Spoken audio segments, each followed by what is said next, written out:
On this show of St. Louis in Tune, we have Nene Harris and Esley Hamilton in to talk about the 150th anniversary of the founding of public kindergarten in the United States.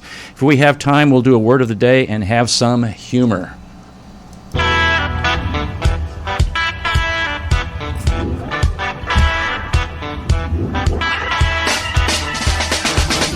Well, greetings, listeners in Listenerland. Welcome to St. Louis in Tune with Arnold Stricker and Mark Langston, where we size up current and historic events involving people, places, and things in areas such as the arts, crime, education, employment, faith, finance, food, government, health, history, housing, humor, justice, and sports.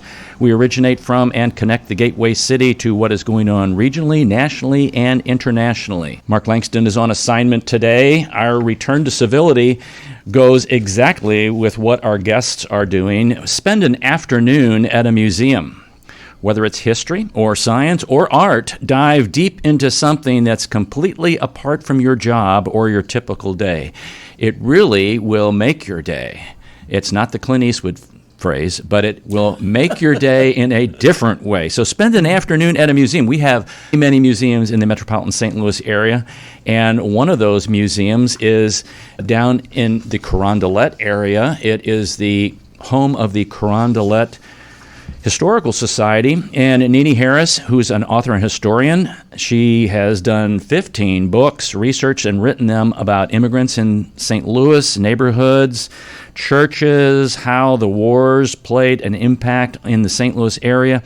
And Esley Hamilton, many of you know him. He retired in 2015 after 38 years of being the preservation historian for the St. Louis County Parks and Recreation, and we'll get into more of his old livelihood, but he continues on after retirement. Welcome, Nene and Esley, to St. Louis in Tune. Thank you for inviting us. Now, the 150th anniversary of kindergarten, we're going to talk about Susan Blow, because many people know her. Many people don't know her.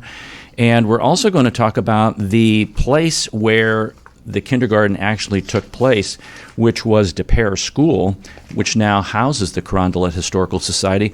And kind of, Esley, let's start a little bit about your background and what interested you in architecture and preserving what we have in our community, which are great architecture. I was interested in architecture from an early age, but I decided I would never be a successful architect. And so I got a degree in urban planning. And after 7 years of working in urban renewal, which involved tearing down historic buildings, I finally realized this was the wrong approach, that we would do much better with our urban atmosphere if we saved those historic buildings. And so I went back and looked for a job in historic preservation. And fortunately, I was able to find one with St. Louis County Parks Department. So that historic preservation, how do you go about preserving a historic building, or what do you look for? Because some buildings, that's historic, but maybe it's not worth preserving. Oh, it would have to be pretty bad before I would say it wasn't worth preserving. But there has been a big change. When I first started, really, if the building was built after the Civil War, it was much less valuable than if it was built before the Civil War. But now we've gone way past the whole Victorian era, and really in recent years, I've spent more time on buildings that were built after World War II, because that was one of the great periods of St. Louis architecture. One of the difficulties in St. Louis is that we've had some good people write about architecture locally, but it never has been written about very much on a national level. And because St. Louisans tended to hire their own local architects, other people from other cities haven't come here, and they're missing all the wonderful resources that we have here. That's true. And I hear your favorite preservation project was the Julia Dent. Oh, yeah, Whitehaven. Right? Yeah, Ulysses S. Grant. That's still your National favorite one? Site. I think it's the most important for the country, because when you go there today, almost every license plate in the parking lot is from a different state. But one of my biggest tragedy was the loss of the Coral Court Motel. Oh. And we do have a facade from that in the Museum of Transportation still. Okay. Very cool. Very cool. And Nini, a little bit about your background. 15 books. You've been on the show 2 or 3 times, and we've talked, and I appreciate the friendship that we've developed. And you have a new book that's coming out to press here. But what interests you to write a book on any of these topics? Is it just like that needs to be preserved, or that history needs to be remembered, or what is the motivation behind that? Our city is incredible, and it speaks to you. It speaks to you from the streets, from the buildings, the streetscapes. It's phenomenal. And my efforts in writing and doing programs about different aspects of St. Louis come from being a preservationist, an ultimate desire that Esley and I share to bring attention to these places so they're saved. Number one is bringing attention to them. They tell us so much history just looking at them, and when we alter them or erase them, we're losing who we are. And this is a very special place. And it drives me. It becomes more, it's not a job, it's not a profession, it is a passion. And that's it. I get that. We do have so much to remember here. There's a lot of history here, and a lot of it deals with buildings. And it's layered. We go through so many layers of history, of different waves of immigrants, different national trends that all involved St. Louis. And this is a place where you can learn a whole lot of different eras of history very quickly. You go out west, you can go to a fabulous western town, and it'll be fascinating about when it was the hub or the end of the whatever trail and the cattlemen were coming in, and then the history stops. With us, it just keeps going and changing, and this is just a remarkable place. If you're interested in American history, and to understand American history, you have to understand European history. It is just a fabulous place to study. Now, both of you are going to be speaking at the Carondelet Historical Society on September the 8th, and that program is free and open to the public, folks. It is going to be on the architecture of the DePere School and also on the 150th anniversary of kindergarten and Susan Blow. It's also going to be repeated on Sunday, September 10th, both days at 1:30 p.m. 1:30 p.m. So let's get into that a little bit. Esley, you're going to be talking about the building and the architect of that one. Why is he so special, and what's so special about the building?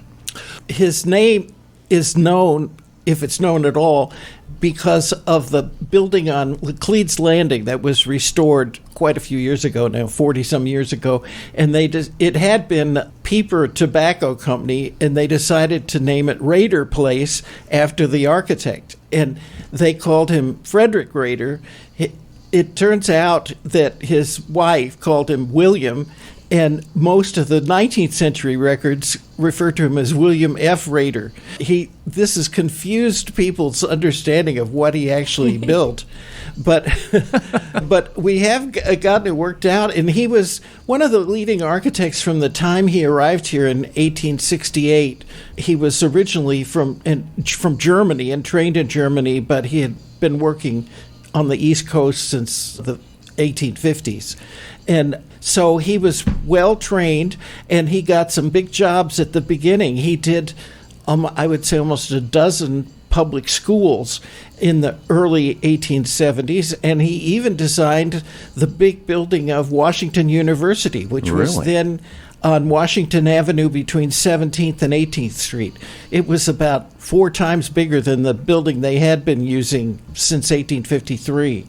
And he did several other large buildings, and including industries in his later work. It was mostly factories he was building. But he did houses, that, some of which have survived in the Lafayette Square and Fox Park areas. And 2 churches are still standing also. Wow. So his official name is? William F. Rader.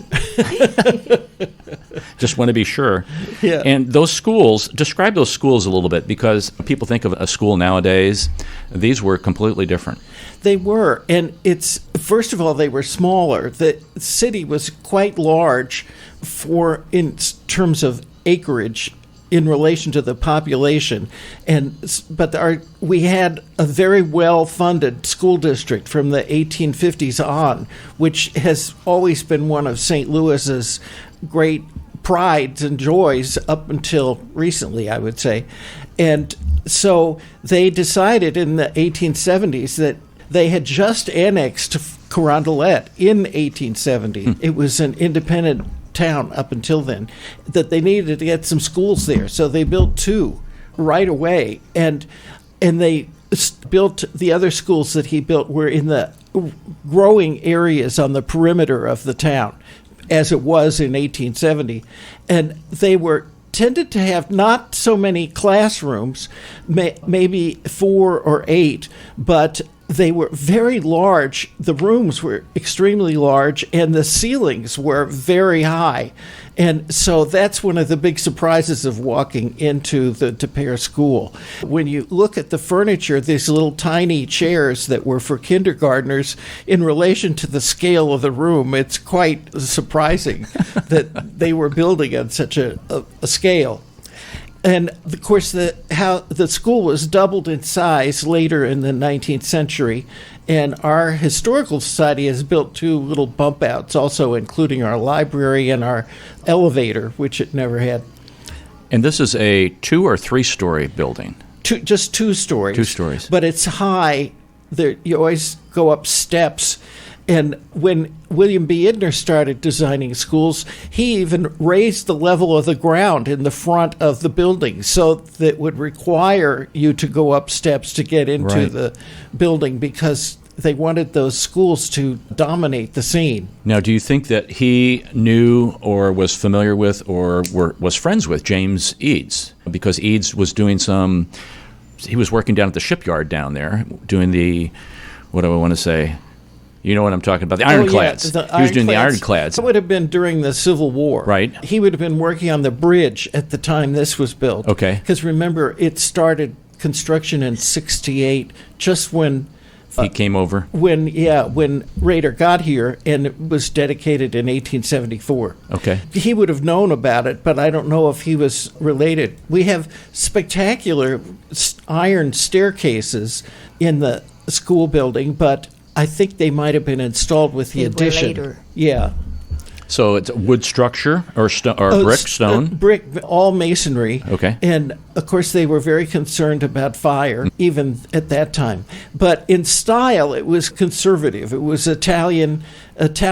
That is, it was, the proportions were a little bit like Italian villas or palazzos, and it had a bracketed cornice like the Italianate row houses in Lafayette Square. Yeah, that makes sense. We recently restored the brackets, and we allowed people to contribute them.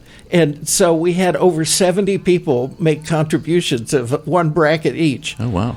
That's and I've seen not models of that school, but similar styles of that school building around. There's another one farther south that actually my mom went to school there at a K-8 school.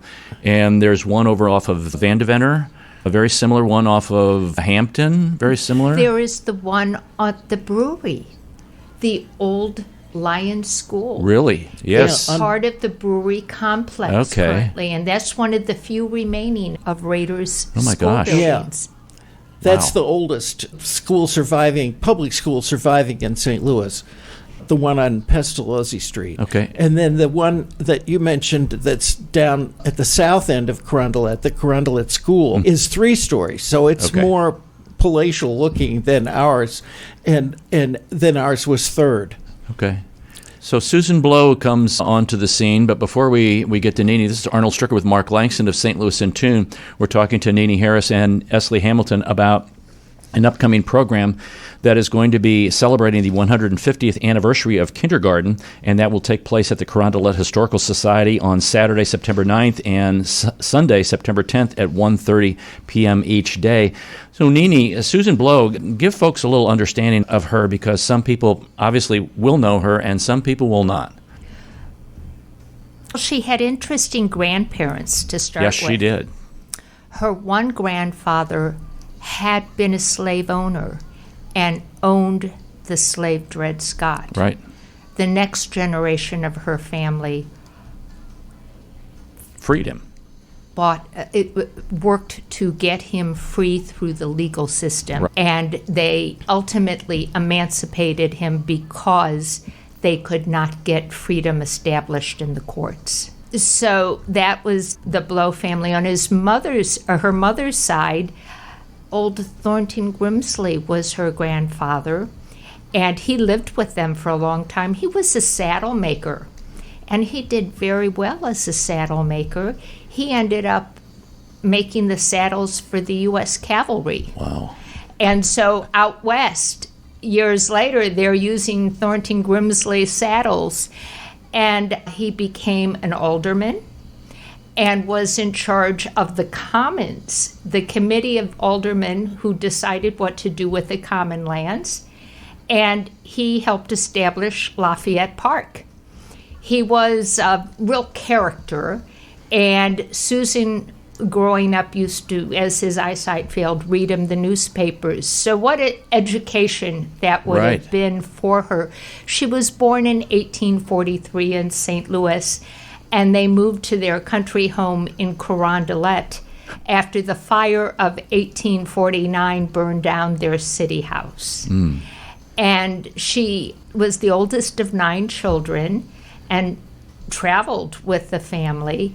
Her father, who had been a very successful businessman, then became minister to Venezuela, and then he served in the U.S. Congress.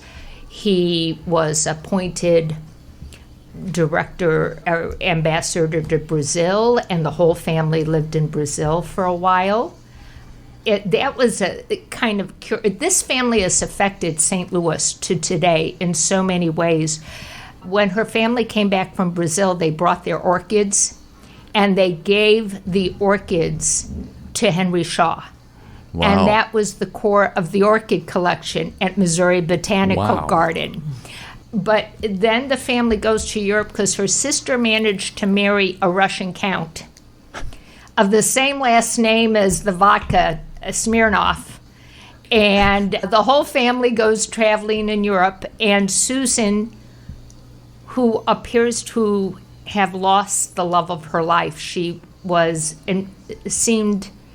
carried on a correspondence with a young Union soldier she had met at a dance at Jefferson Barracks.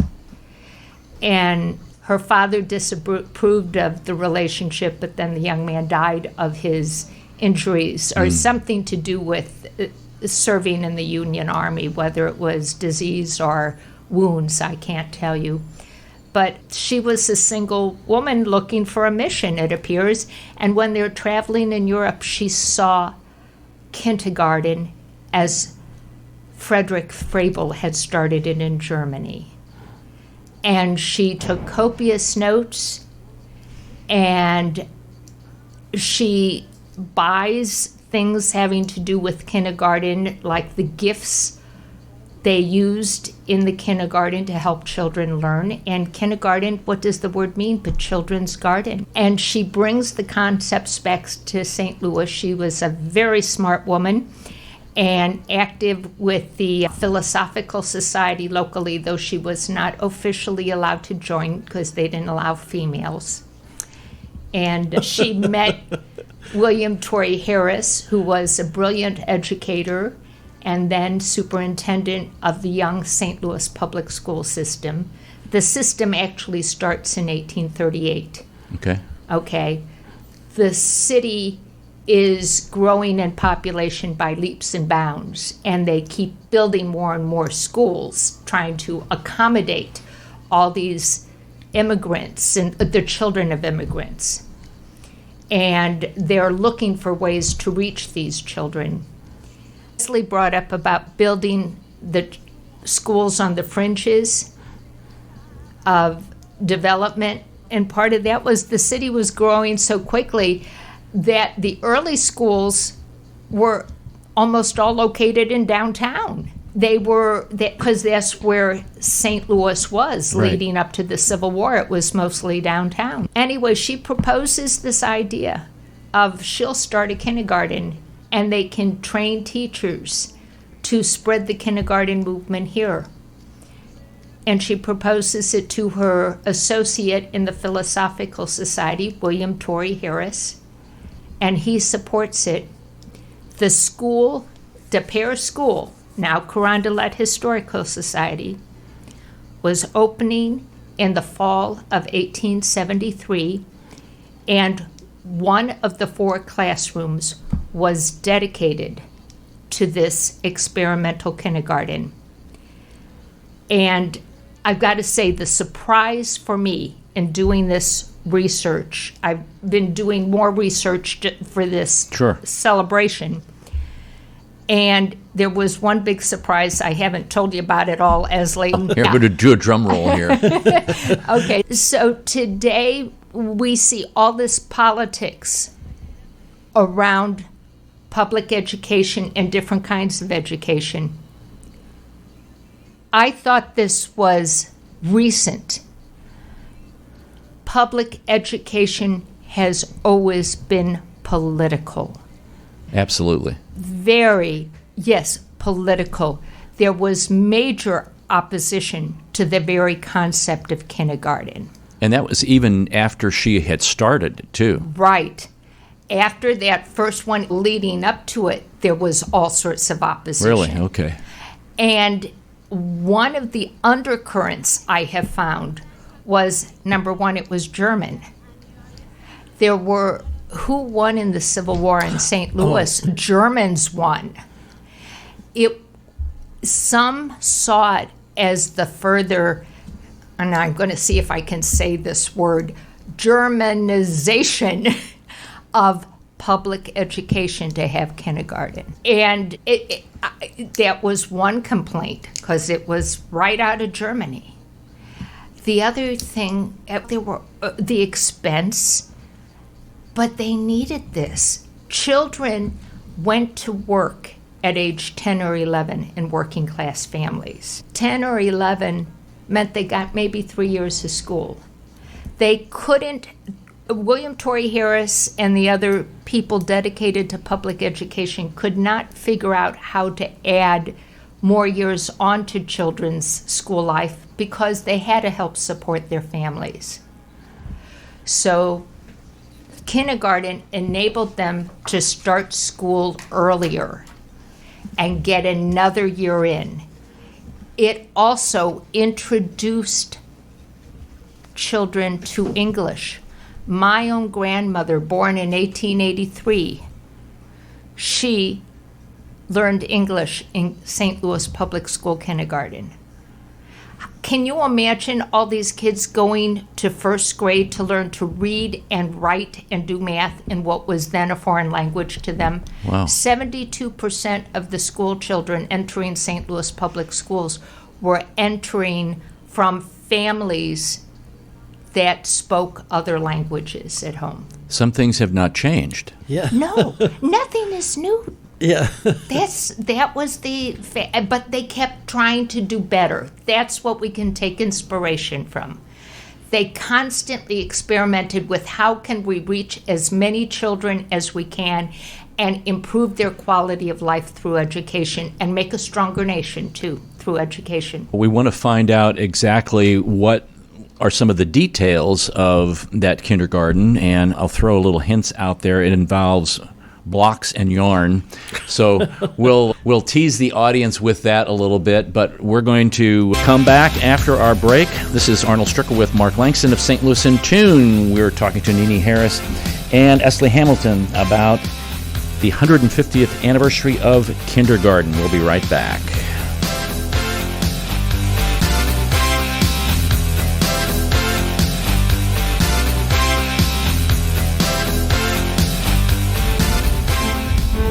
This is Arnold Stricker of St. Louis in Tune on behalf of the Dred Scott Heritage Foundation. In 1857, the Dred Scott decision was a major legal event and catalyst that contributed to the Civil War. The decision declared that Dred Scott could not be free because he was not a citizen. The 14th Amendment, also called the Dred Scott Amendment, granted citizenship to all born or naturalized here in our country and was intended to overturn the U.S. Supreme Court decision on July 9, 1868. The Dred Scott Heritage Foundation is requesting a commemorative stamp to be issued from the U.S. Postal Service to recognize and remember the heritage of this amendment by issuing a stamp with the likeness of the man Dred Scott. But we need your support and the support of thousands of people who would like to see this happen. To achieve this goal, we ask you to download, sign, and share the one-page petition with others. To find the petition, please go to dredscottlives.org and click on the Dred Scott Petition Drive on the right side of the page. On behalf of the Dred Scott Heritage Foundation, this has been Arnold Stricker of St. Louis in Tune.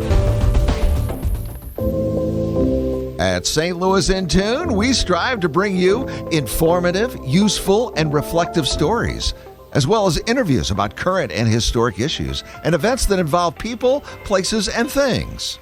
We cover a wide range of topics, such as the arts, crime, education, employment, faith, finance, food, health, history, housing, humor, justice, and sports, and that's just to name a few. While St. Louis in Tune originates from the Gateway City and covers local topics, we also connect to what's going on nationally as well. If you missed any of our previously aired programs of St. Louis in Tune, simply visit stlintune.com.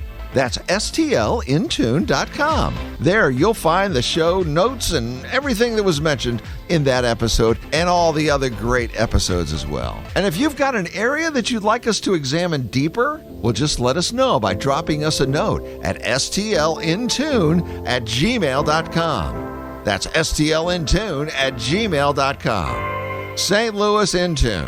It's heard Monday through Friday on the USRadioNetwork.com. and many great radio stations around the U.S. and, of course, right here in St. Louis. Our website again is stlintune.com.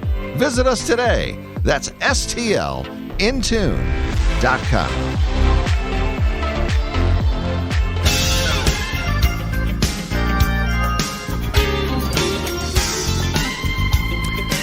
Welcome back to St. Louis in Tune. This is Arnold Stricker with Mark Langston. We are talking about the 150th anniversary of kindergarten, I should say public kindergarten in the United States, because some people, they want to make sure that it's exactly like that, because it wasn't the first kindergarten in the world, it was the first public kindergarten in the United States. And in to talk to us about that, Nene Harris and Esley Hamilton. And before we went to the break, I teased the audience about what were the aspects, or I should say like the details of what that kindergarten classroom looks like, because I'm sure we all went to kindergarten, and most people who are listening went to kindergarten. And by the way, kindergarten in the state of Missouri is not a requirement. You just have to go to school by age 7 at the time. It's been a while since I've looked at that, but most people, hey, kindergarten's free. It's child care from parents. They love that. I get these kids out of the house. That wasn't the case. And Nene, as you were describing, it was a language development, not only developing language, but learning English. And then there were some other skills about how children learn through play and gardening and using yarn and using blocks. And take it away, Nene. The kindergarten was designed to introduce children as young as possible to great literature, to music, to calisthenics. They had toys or activities that taught them dexterity, rhythm, and pattern. Some of these things were like paper weaving, and we have many of the projects of early kindergartners that we can show people. Oh, wow. The paper weaving that they learned so much in about design and how things fit together. And my sister, she was a high school art teacher for years. I brought her to the kindergarten one Saturday and showed her everything the kindergartners had done 100 and whatever years ago. And she went back to her classroom on Monday with her seniors and tried to get them to do paper weaving. And they're struggling. Oh, Miss Harris, this is so difficult. This is so terrible to have to do. And of course, she got to respond. 100 years ago, kindergartners could do that. Okay, paper weaving, is it kind of weaving paper in and out? Yes. Like that, like okay. a little rug. Okay. They would make little rug designs out of paper. They had building blocks. And they had to, at the end of the day, get all their little wooden building blocks back in the wooden box. And sometimes that was the hardest thing to do during the day. But Susan Blow in 1876 had an exhibit of St. Louis Kindergarten at the Philadelphia Centennial Exhibition. Okay. And it was a big hit spreading the kindergarten movement. Among the people who visited were Frank Lloyd Wright's mother. She went home and started a kindergarten for her own children. And Frank Lloyd Wright later said that Wow. that's where he started to learn shape and form, was with the wooden building blocks from the kindergarten. That's very interesting. It taught children so much and brought them so much joy. And before that, classrooms were not friendly places. They had a teacher up on a platform in the front who taught monitors, or the oldest students, how a project, and then they went down these long rows that generally had 100 students in the classroom, and they'd go down the long rows, and the monitors would teach the other students. And it was a severe factory-like system. And then they went to kindergarten, and it was a joy. Kids wanted to go back.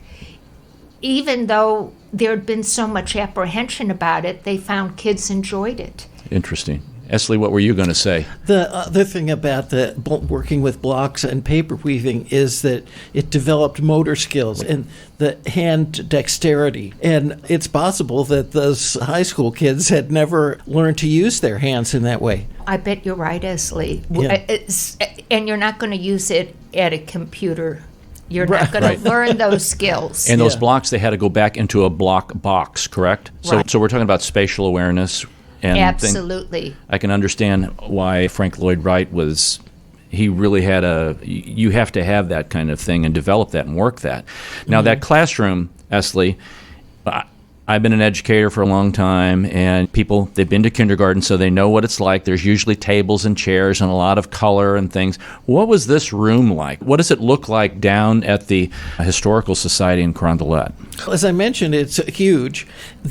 There were blackboards on both of the long walls, and the teacher kept things on the board at all times. They weren't just used for specific projects, but also to increase the students' visual awareness. And the chairs were small, scaled to the children. That was pretty unusual. And the tables were also low, and they're quite large. They're massive. Yeah, even an adult can't really reach the whole way across them. And that gave the kids plenty of space to spread out. They didn't have the issue of being messy all the time, Right. because they had this huge workspace. Now, how big of a room are we talking about? Because they'll remember how big their kindergarten room is, or they can visualize this with how big maybe their living room is. Normally, we're talking how many square feet, roughly? Oh, I don't know, but 1,000? would you say it's 25 feet by 30, maybe? That sounds... Okay, so Yeah. 750 That square sounds feet. Yeah. Okay, that's a So good size. A lot of houses in St. Louis are only 25 feet across. Yeah. in Okay. the city. Okay. And the yarn, they would use different color yarns to teach, obviously, primary colors, secondary colors. But what would they do with the yarn balls? What was the function of Well, those? that was to learn color. Okay. That the yarn was on those balls. The other thing they did with yarn was they were given little pieces of cardboard that had holes punched in them. And they would pull the yarn through the different holes and across the surface of the cardboard and make designs out of the yarn on the cardboard. And they'd make lovely snowflake-like designs, and I'm sure they redid and undid. It was just a world opening up that they could make designs this way. Primary colors, learning colors was a big thing, again, with language. And the singing, the little play party songs sang. They also did a lot of paper folding. And they would fold, they learned how to fold paper hats that they would wear for like George Washington's birthday. They could make tricorners. And all these children from all over the world were learning American culture, a shared culture, through this kindergarten. Now, I read in some things that Froebel liked to have them tend a real garden outside, to tend a plant. They were responsible for a plant. Was that part of Susan Blow's philosophy also? And is that like a garden plot outside of the DePere School there? It's now parking. I'm so sorry. But there was a plank wall around the school, and there was a garden. Okay. And a gentleman, Mr. Dumphy, our neighbor, Mr. Dumphy, you had met him. He attended kindergarten at DePere School in 1918, and he came over to the school one day, and he sang the gardening song and gardening dance they would do in the garden about watering the plants. Of course, we wrote down all the words, and tending to the plants, and then they'd sing about their work. I really remembered it. He was 95 years old when he's singing this song and telling us how great kindergarten was. What a wonderful experience. Now, that tells you something right there, that 95-year-olds would talk about the joy of kindergarten. Yeah. They weren't talking about the rest of schooling. That's true. School was not a joy, but kindergarten was designed to be a joyful place. Now, let me ask you this. How many kids are we talking about in the first classrooms? Thus far, found one primary source that confirms that Susan Blow had to do some recruiting to get people to come into the classroom on the first day. There had been so much negative said about what would happen in kindergarten with very young children. And the first day they get 20 students. Within a few weeks, they have 42 students, and that was the max. In one class? In one class. Okay. But see, the teachers had assistants. And she had a full-time teacher there and assistants who were being trained on how to run a kindergarten, because she did not envision a kindergarten. She envisioned a system. And within a few years, they had a system across the city schools, and it was celebrated. In 3 years, the experiment of kindergarten in that one classroom was being talked about all over and bragged about in literature about St. Louis. They were saying, and we have this kindergarten going on. The second year, they opened up a kindergarten with teachers she had trained at DePere, a kindergarten in a very poor immigrant area, and then in an up and rising, more comfortable middle class area. They both proved great successes. In a few years, there are 1,200 children in kindergartens around the city. And a few years after that, it's a citywide system. And she was training other people who were coming from other cities also while they were observing and doing all this? They went to other cities. Okay. People who were trained in this system in St. Louis started kindergarten systems in other cities. Wow. Our pride in the kindergarten system can be seen in the buildings also, because when William B. Idner started designing schools for St. Louis in the late 1890s, he put the kindergarten right in the front of the building, in the center, as a ground floor extension out from the 2 or 3 story building behind it, so that everybody would see that first.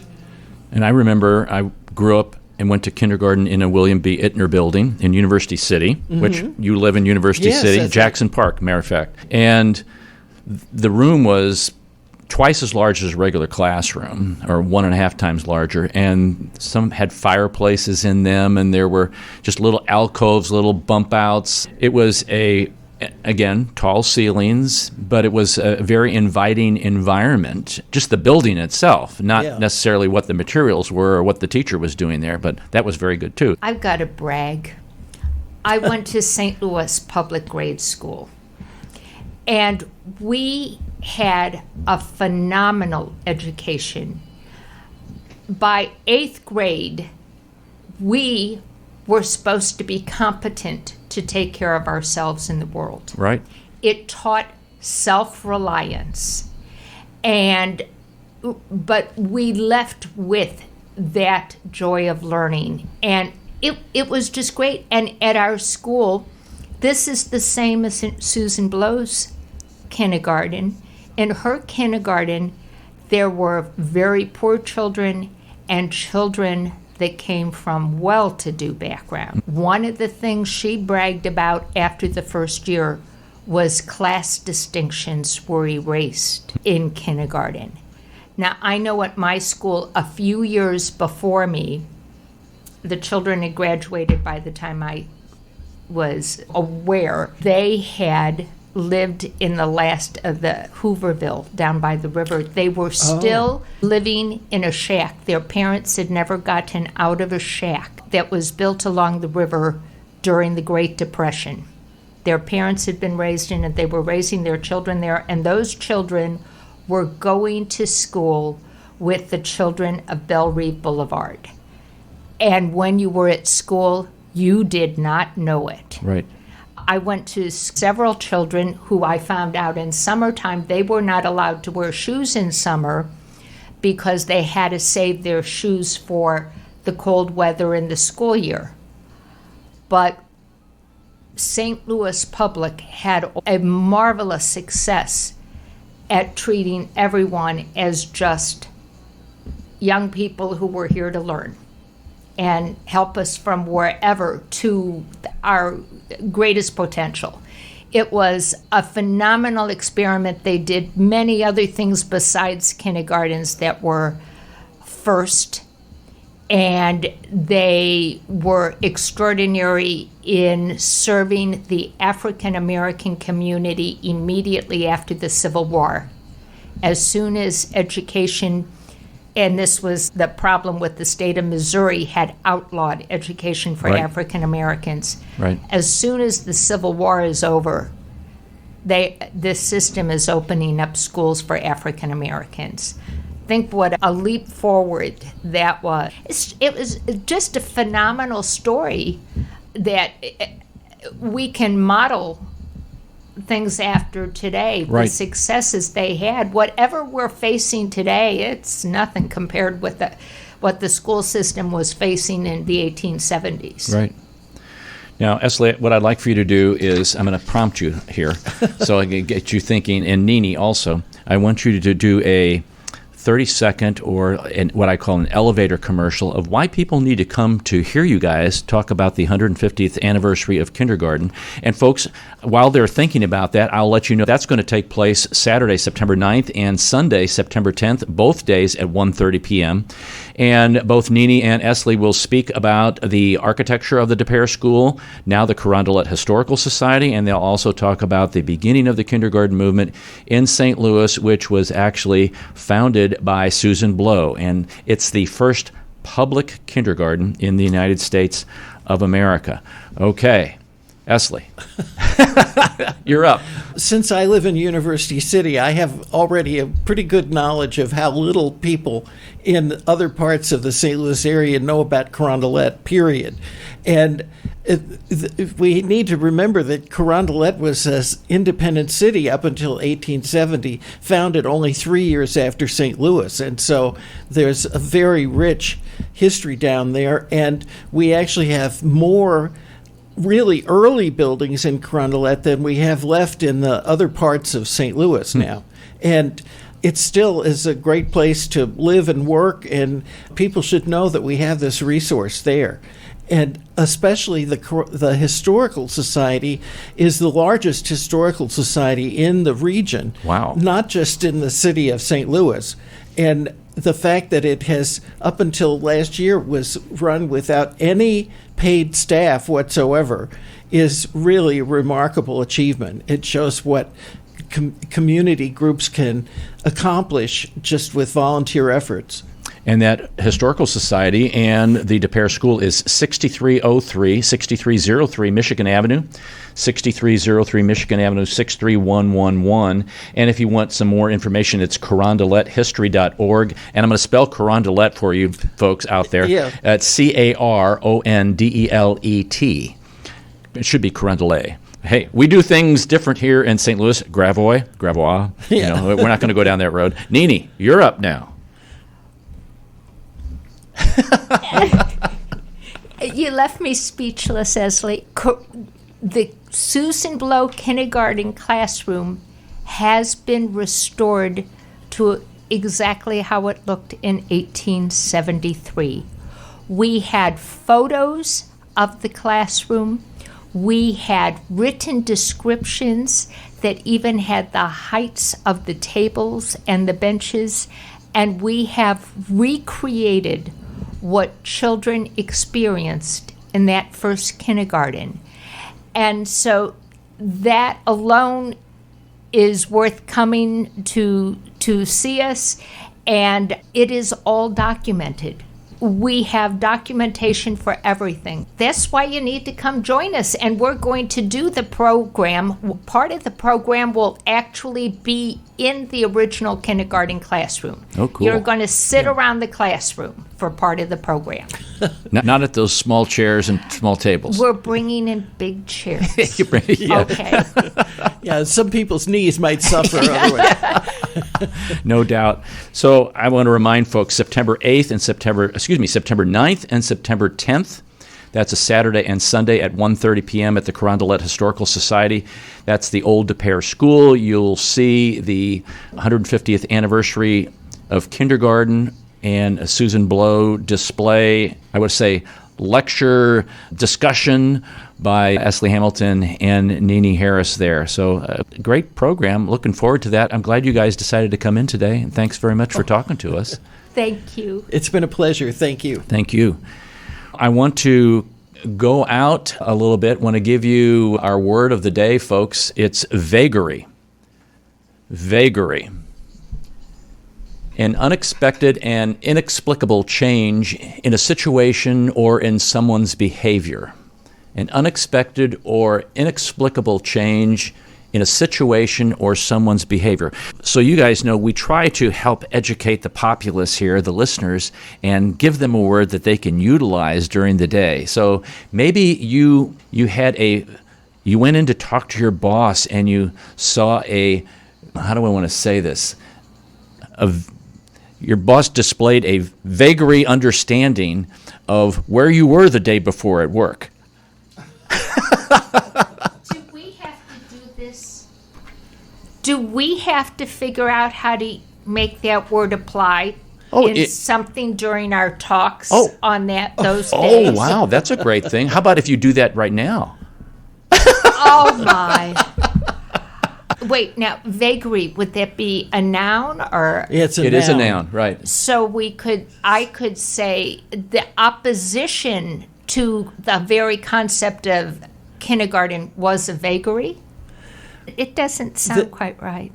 The people's understanding of the Carondelet, of the kindergarten concept was a vagary at best. Okay, thank you. Our weather recently has had a vagary transition. You got it. That's the best. You got to do it with architecture. I'm really putting people on the spot Oh, my here. goodness. Yours is harder than mine. Yeah. We used to be very concerned about what style is a building, and I really don't care about that anymore. But looking at a lot of buildings in St. Louis, the style of the building is a vagary. That's true. Oh, you got it. Yeah, that's You true. did it, Esley. No doubt about that one. Okay, now for some humor. Okay, now Nini always likes this. She always enjoys the humor that I put through here. I'm going to the gym. Going to the gym, it gives you energy, but you need energy to go to the gym. And it sounds like a pyramid scheme to me. Yeah. It sounds like a pyramid scheme to me. Let's try this one. I'm not sure how many cookies it takes to be happy, but so far it's not 27.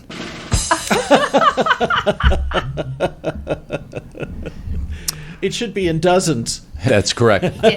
I am hiding from exercise. I am in the fitness protection program. Oh, I like that. Yeah, that's great. A fun fact here, a majority of archaeologists are women due to the natural ability to dig up the past. Oh.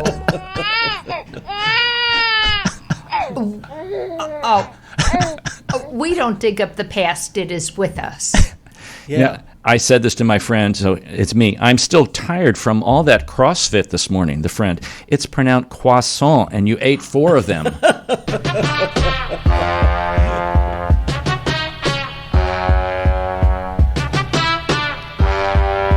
Okay. My wife was going through her wardrobe. She said, "Look at this. It still fits me after 25 years." I said, "It's a scarf." I was struggling to get my wife's attention, so I sat down on the sofa and looked comfortable. That did the trick.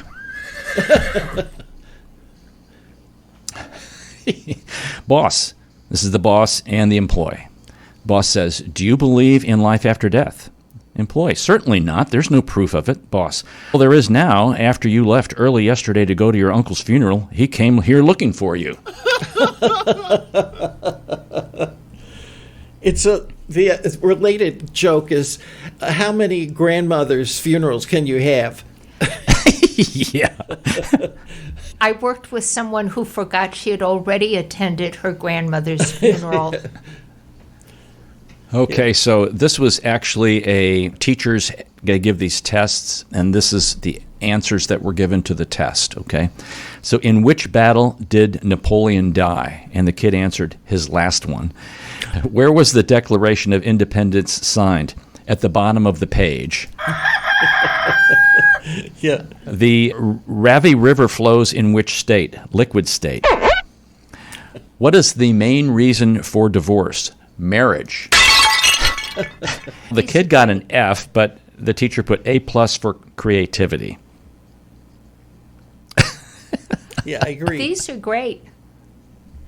It is. So here we go. It blows my mind that NASA is able to receive data from 4.67 billion miles away, but I lose my Wi-Fi signal in my kitchen. Hands on those buzzers, please. Please. Oh, let's see here. Every marriage has one person who throws things out and a garbage-loving chaos goblin who says, "But I was saving that." No, sorry. Okay, let's do one last one here. Let's see here. And that one. Okay, this is, we talk about a word for the day. Here's a new word. It's called a snacksident. Eating an entire bag of chips by mistake. There's so much truth in all of these. That's why I love doing them. That's why I love doing them. Folks, that's all for this hour.